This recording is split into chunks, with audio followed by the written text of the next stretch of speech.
combating nutrition disinformation and general bull. It's Jimmy Rants. JimmyRants.com. What's up, you guys? Welcome back to another Instagram Live, and we're here with another episode of Jimmy Rants. And if you're brand new to Jimmy Rants, we start off at JimmyRants.com. So go there right now when you're done watching this, and you can see how this works. We start off on Instagram Live, so go follow me at Instagram at Livin' Low Carb Man, LIVINLOWCARBMAN. You can engage in the content live. Then you can watch it for up to 24 hours on replay on Instagram. If you happen to miss it on Instagram, or if you're not the Instagrammy type, you can hop over to YouTube, where we house all the past episodes of Jimmy Rants. Type in Jimmy Rants as a keyword search. You will find the past episodes on YouTube. And then finally, we have a Jimmy Rants podcast on Apple Podcasts if you're more of the audio type. So go listen to that on Apple Podcasts. Leave us a review there if you like the show. Again, you guys, all of this is at JimmyRants.com. Today's Jimmy Rants, and I got a couple of good ones for you here today. So we'll do the first one here this morning, and then I'll do another one later on today. But it's all about the Costco connection, okay? So if you're a member of the Costco Club, and for my friends that are international, Costco is a big warehouse store. Australia has some Costcos, I know. Canada has Costcos, but other parts of the world do not. So it's a big box store, okay, where they have just big warehouse. You can buy a whole pallet full of mustard if you want it. So anyway, they send out this little magazine, and they've been very progressive when it comes to the ketogenic message. So they've been carrying grass-fed beef and avocado oil and coconut oil and almond flour and all the keto books. Real Food Keto, my latest book, was just in Costco. The ketogenic cookbook's been in there. All kinds of really positive things happening for the message of keto in Costco. But I read an article in this latest edition. This is the January 2019 edition. For Your Health is the name of the section. And in it, the thing that caught my attention was that it was written by someone I've had on the Livin' La Vida Low Carb show a couple of times. And it weren't good. Dr. Dean Ornish. Anybody know who Dr. Dean Ornish is? So when I first got into the low carb space, Dr. Dean Ornish was out there touting his low fat diet, that he could reverse heart disease, that his diet was found to be the only one that could actually reverse heart disease. And so he's been out there a very long time as a low fat diet advocate, a vegan advocate. And so he's had various books over the years that have done very well.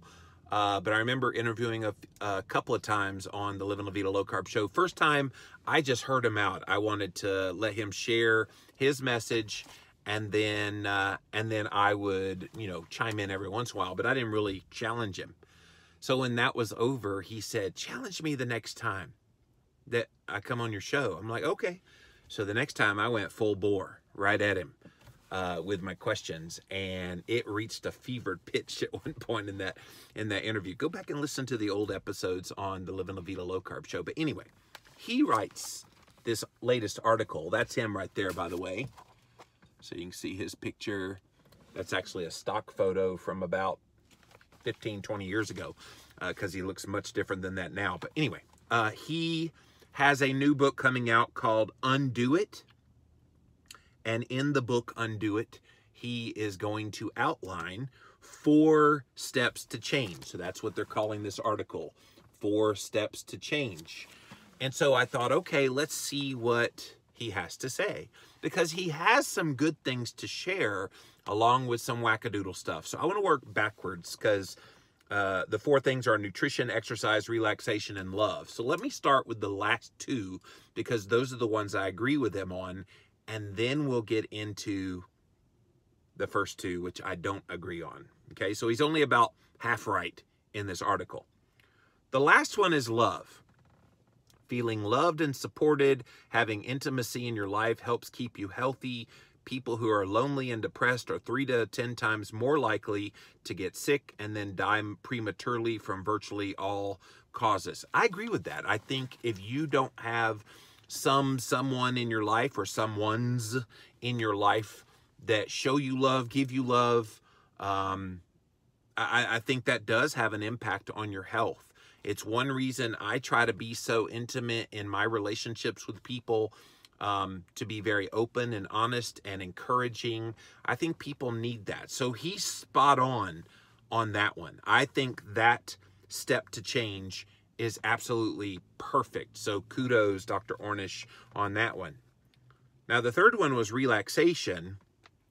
Stress management techniques like meditation and gentle yoga improve your health in many ways, while sustained emotional stress increases the risk of numerous chronic diseases. And again, I agree with that.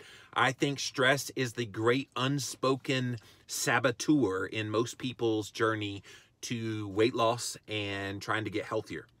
And if we could get stress under control, then that would be a very good thing. And this is one thing I've always complimented Dr. Ornish about.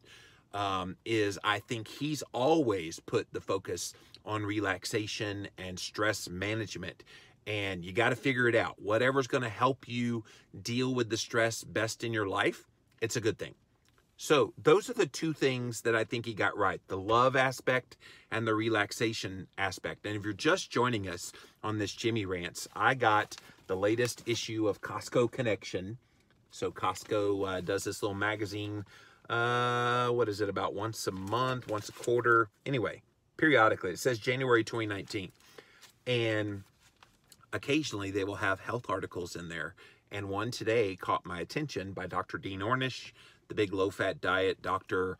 And he had 4 steps to change. So we've talked about the last 2, which I agreed with: love and relaxation. Let's get to the ones that I don't agree with. Exercise. Not that I don't think exercise is important, but let's read what he has to say about it. You don't have to go to the gym every day or set your sights on a marathon. Moderate exercise, such as walking, is the key ingredient in undoing your risk for disease. Okay. Walking. Yes, walking is better than sitting on your tushy, watching television and eating bonbons. I would agree with that. But walking is not the optimal for disease prevention. Walking will only get you just so far. And I see many of people who walk on a treadmill while they're sitting there reading a magazine, just all casually, not really ever getting their heart rate up enough, not ever getting the benefits that exercise could give them.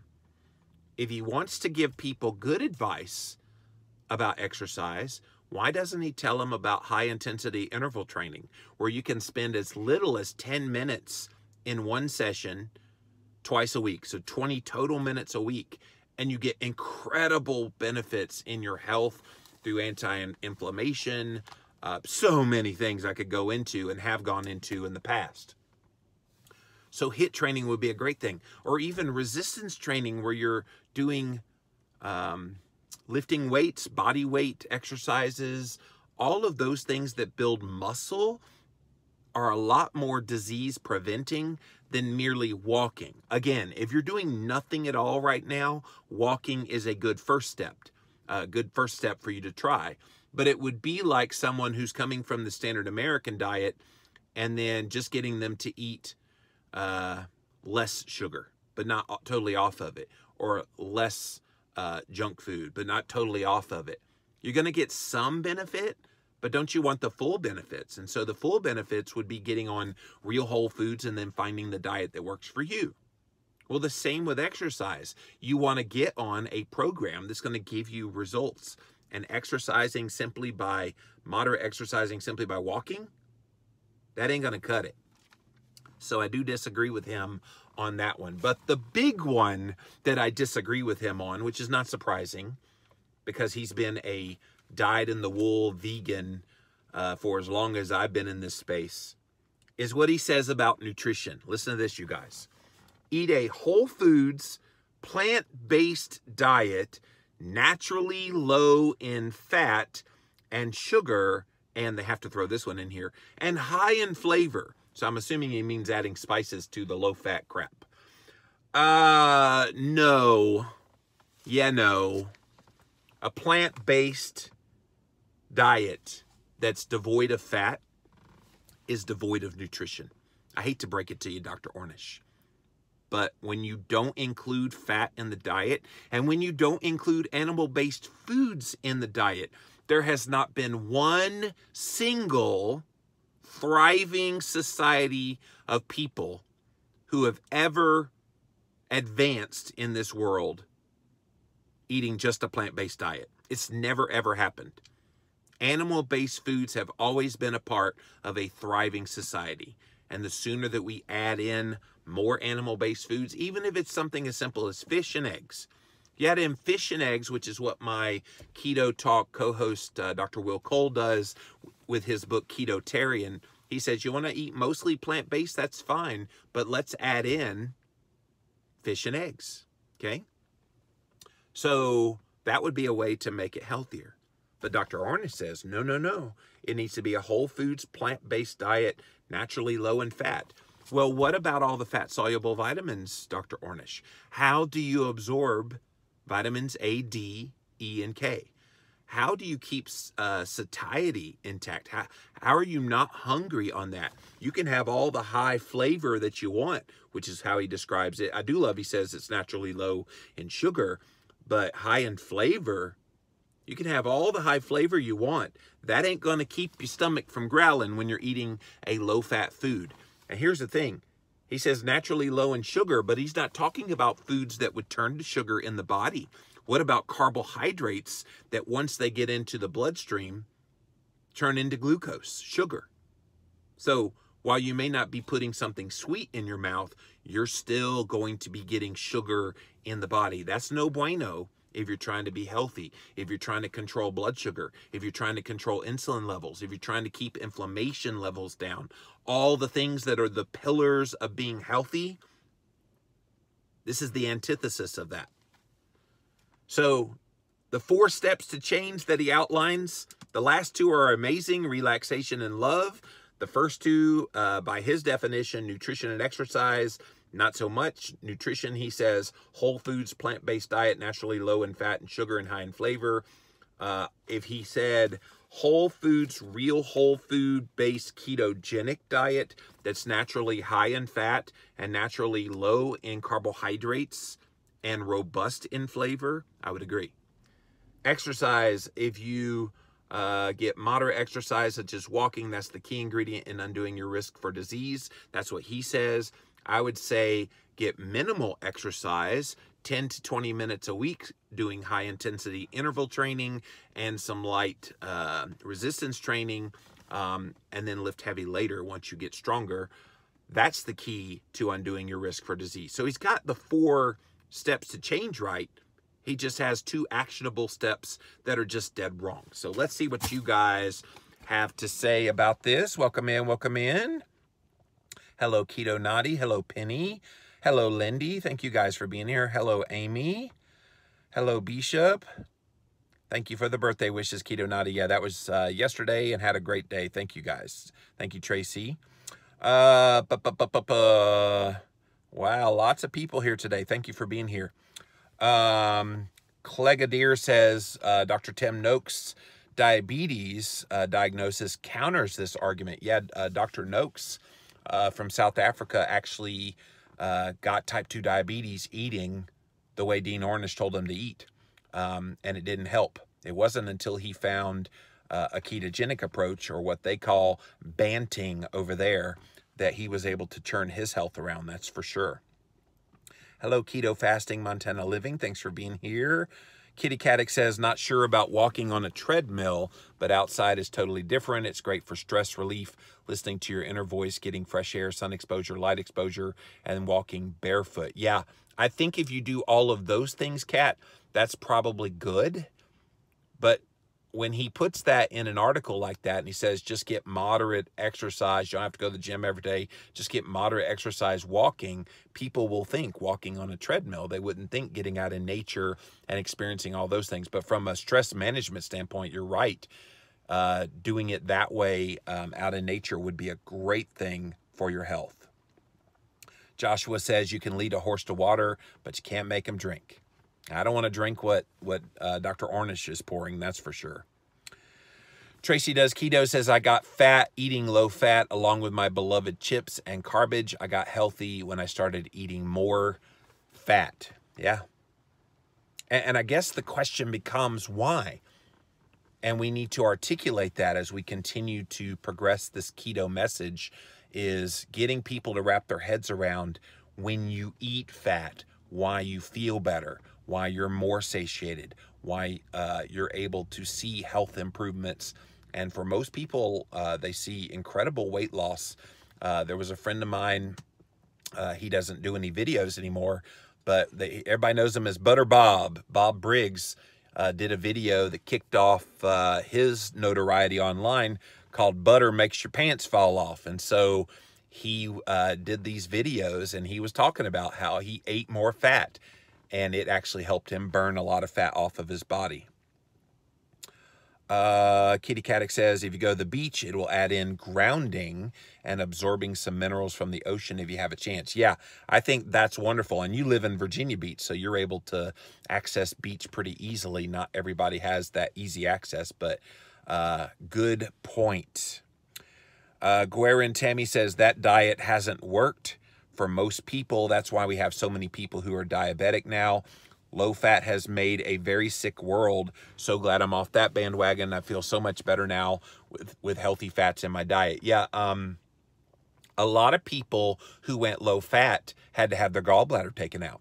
My wife, Christine, that's exactly what happened. She was never overweight or obese or had any weight problem, but because she restricted her fat, because she thought it was the healthy thing to do when she was 90 pounds, she messed up her thyroid in the process. She messed up her gallbladder in the process. She had a lot of things happen as a direct result of trying to eat the very way that Dean Ornish is trying to get people to change their diet over. I'm not a fan. And keto now is helping her thrive the best that she can. Kitty Caddick says, I do a half marathon as nothing in the morning and then high intensity interval training, hardcore. You're hardcore all around, so that's awesome. Bishop says, this is a great way to start the day. I love your live rants. Thank you. I will keep ranting, my dear. Halro1221 says, my niece is a vegan and raising their child vegan, so scared for my nephew. I don't think kids should be anywhere near restricting fat. That kid's going to have some major developmental issues if he doesn't get fat. Fat is definitely an essential part of a healthy diet. This is so hard for people to wrap their heads around because of the vilification that fat has had for so long. But without fat, there's so many things that can happen. The ramifications of cutting fat out of the diet early in life and definitely later in life, it reverberates for many years to come. So I hope things change around sooner than later. Halroad1221. Amy says, I had a vegan coworker tell me that meat is so bad for you. She said it makes your teeth rot. What? And then she was drinking a Monster Energy drink. Yeah, there are a lot of kind of innuendo that's put out there. I've heard that meat causes insulin resistance. They put that one out there. They say that meat gives you diabetes. They put that one out there. Of course, none of them have randomized controlled clinical trials that prove anything. And yet they make these statements and people just slurp it up in that community and just regurgitate it like it's the gospel truth. Mutter Lori says, coworkers doing Biggest Loser for January. They can have their low fat and plant-based. I'm going carnivore in January. I can't wait to throw down the gauntlet. Lori, I want to hear about that one, so that should be fun. I'm thinking of probably doing a full-on month of carnivore as well to start the new year, where it would be just the fattiest of the fat meats. and anything animal-based only, just to see what will happen. So wish me luck. Keto Fasting says, Butter Bob, I wondered what happened with him. He had a tragedy happen in his family, lost a grandchild very unexpectedly, and it shook him to the core. So I understand that he had to go away, but man, oh man, what a powerful voice he was, and I was always trying to encourage him. We needed his voice so bad, but life happens, and unfortunately, he went away. January is World Carnivore Month. Yep, sure is. Tracy does keto. I too lost my gallbladder because of eating low fat. And it's not uncommon, Tracy. And it's something nobody ever talks about. It's like we got all these women especially are having their gallbladders taken out. Oh, why is that? Well, when you don't eat fat, you don't stimulate the bile production, and it starts to back up in the gallbladder, and it becomes sludgy and slimy before you start having pain. This is what happened with Christine. She started having severe pain in her side, and it turns out that because she wasn't eating fat, her body didn't know what to do with all the bile, because it had nothing to do, so it just started building up and sludging, and it made her have to have her gallbladder taken out. Now, with what she knows now as a nutritional therapy practitioner, in hindsight, she would not have done that. But because of all those years of low fat, thinking it was healthy, like Dean Ornish talks about in this article in 2019, he's still talking about eating a low-fat diet.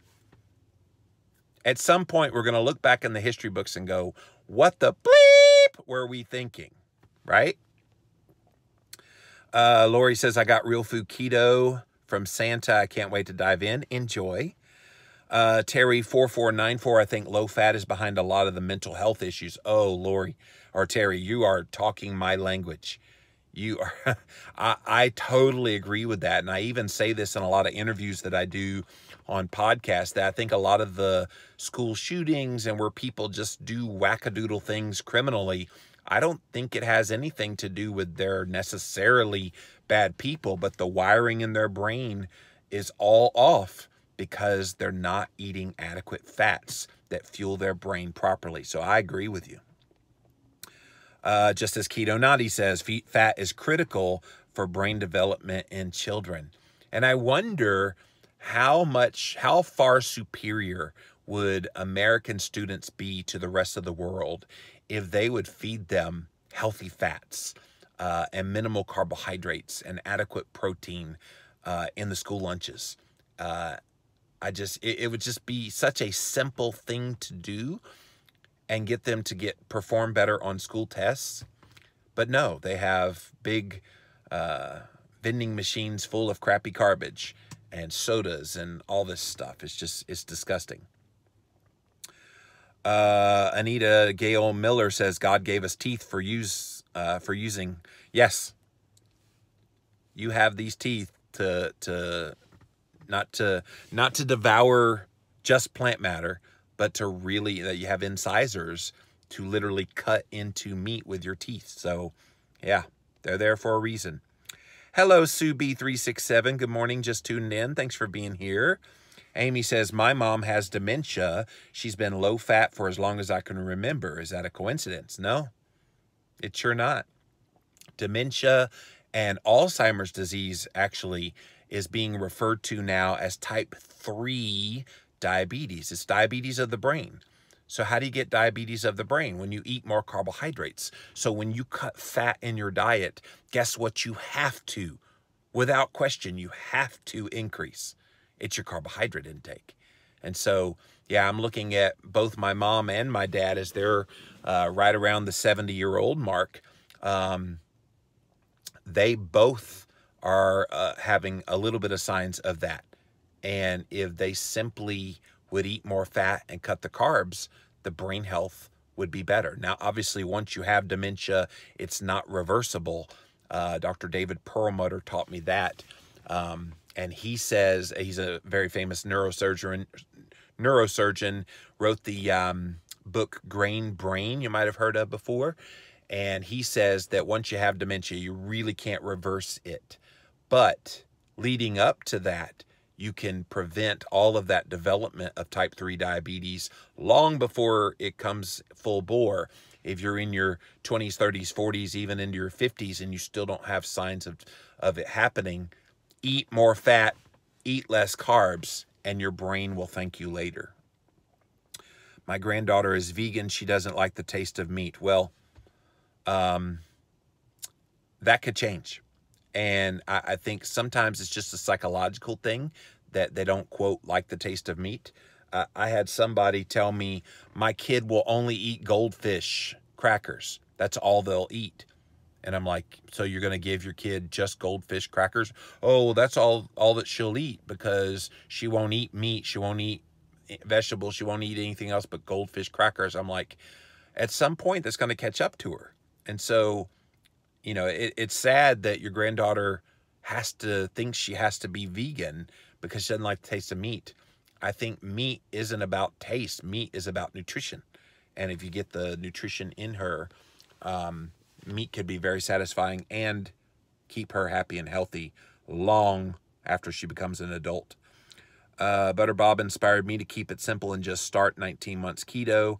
Health gains and fat burning, says Keto Journey by George. Yes. So George isn't listening to Dr. Dean Ornish. Casey Cairns, thank you for getting nutritional truth out there. So excited to get back to my apartment tomorrow and dive into your new book with Christine. Thank you. Stop buying the goldfish. Who are the parents? Exactly, Amy. Yeah, when I heard that one, I went, oh. I think sometimes, and I'm not a parent, so I can't make judgment, but sometimes parents fall into the trap of, well, I just want them to eat something is better than nothing. And so they feed them junk like that. But I'm sure if at some point, watch the movie The Magic Pill, because it's on Netflix. In there, they show a story of a little girl who all she would eat is some crappy garbage thing. And once they removed that stuff from the house, she pitched a fit. She made her stink and everything. They started feeding her real whole foods that would nourish her body. And guess what? She turned around. She started eating it eventually, and her mood changed dramatically. So if you haven't seen The Magic Pill, go watch that on Netflix. It's really powerful. Keto K West KC says, I lost my gallbladder at the age of 21, started on a low-fat diet at the age of 16. I wish I knew then what I know now. Thanks for all you do. Yeah, it's one reason we try to sound the alarm. In my book, Real Food Keto, we tell Christine's story, and she says flat out, hey, if you're not eating fat, you're going to ruin your gallbladder. So don't do that. Eat more fat, eat less carbs, and you will benefit in your health. The Magic Pill changed my life. Thank you, Casey. I think it's pretty fantastic. All right, so the bottom line in this Jimmy Rants is you're going to read a lot of things out there. And in the latest issue of Costco Connection, there's this article right here, 4 Steps to Change by Dr. Dean Ornish. That is his picture once again. And so Dr. Ornish believes that the key to change and making your lifestyle change to improve your health is through love. I agree. Relaxation. I agree. Exercise through walking. I don't agree. Do HIIT training instead. High intensity interval training. And then diet, nutrition. He says a whole foods based, plant-based diet that's low in fat and sugar and high in flavor. I don't agree with that. I think you should minimize anything that would spike your blood sugar and your insulin levels, that would be satisfying to you with your hunger. He mentions nothing about periods of intermittent fasting, because when you eat plant-based, you don't fast because you're starving literally all the time, even with all that flavor in the meal. So the bottom line is do what works for you, and don't necessarily take nutrition advice from a medical doctor who is a dyed-in-the-wool vegan zealot. Okay? All right, guys, that's it for this episode of Jimmy Rants. As always, head on over to jimmyrants.com, and you can see how this works. We start off on Instagram Live, so go follow me there on Instagram at Livin' Low Carb Man, LIVINLOWCARBMAN. You can watch and engage live just like all these awesome people did here today. Then you get 24 hours to watch it on the replay. Then we pop it over onto YouTube where you can watch all the past archives of this show. And then finally we have a Jimmy Rants podcast available on Apple Podcasts. Go leave us a review on Apple Podcast if you like the show. Again, you guys, all of this is at jimmyrants.com. So until next time, we'll see you then.